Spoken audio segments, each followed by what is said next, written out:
আমি মাননীয় এমএলএ স্যারকে বলবো যে স্যার ভাড়া বাড়িতে আছে ওটাকে স্যার একটা গভর্নমেন্ট কোনো বিল্ডিং এর নিয়ে যাওয়ার ব্যবস্থা করলে খুব ভালো হয়। আমাদের অফিসটা চলতে হবে এবং আমাদের যে ফার্মাসটা আছে সেই ফার্মাসটা ভালোভাবে আসতে হবে। এটা আমার এমএলএ স্যারকে একান্ত অনুরোধ, যে এটা আমি সাবমিশন থেকে অনুরোধ করছি যে মানে এটা হলে খুব ভালো হয়। আর একটা ব্যাপার বলি, আমি এমএলএ স্যারকে অনুরোধ করবো আমার সাবমিশন অফিসে একবার আসতে একটু চা দিয়ে মন্তব্য করার জন্য। ঠিক আছে, অসংখ্য ধন্যবাদ।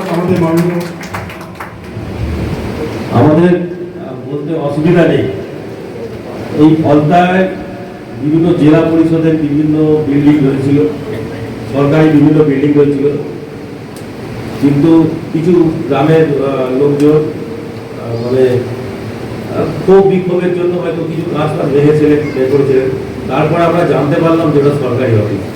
আগে ওটা শুনলাম পার্টি অফিস ছিল, সবাই জানতো। পরবর্তী জানলাম যে এটা সরকারি বিল্ডিং, এটা সরকারি কাজকর্মের জন্য তৈরি হয়েছে, সরকারিভাবে টেন্ডার হয়েছে, ওটা পার্টি অফিস হিসাবে ব্যবহার হচ্ছে বিভিন্ন বিল্ডিংয়ে। এবং 2-3টে অ্যাম্বুলেন্সও পর্যন্ত কিছু লোকজন এখনো খাটানো শুরু করেছে। তাদের কালকে আমি ডেট দিয়েছি, আজকে 4টে বা 5টার মধ্যে জমা না দিলে তাদের ওই অ্যাম্বুলেন্স সময় দেশে পাঠাবো, সেটাও বলে দেওয়া হয়েছে। সেগুলো অ্যাম্বুলেন্সগুলো জমা দিতে। অতএব এইরকমভাবে চলেছে, ঠিক আছে, এইরকমভাবে চলেছে। সরকারি বিল্ডিং প্রচুর রয়েছে, একটা দিতে এমন কিছু অসুবিধা হওয়ার কথা না। আমরাও দেখছি এটা। অসংখ্য ধন্যবাদ।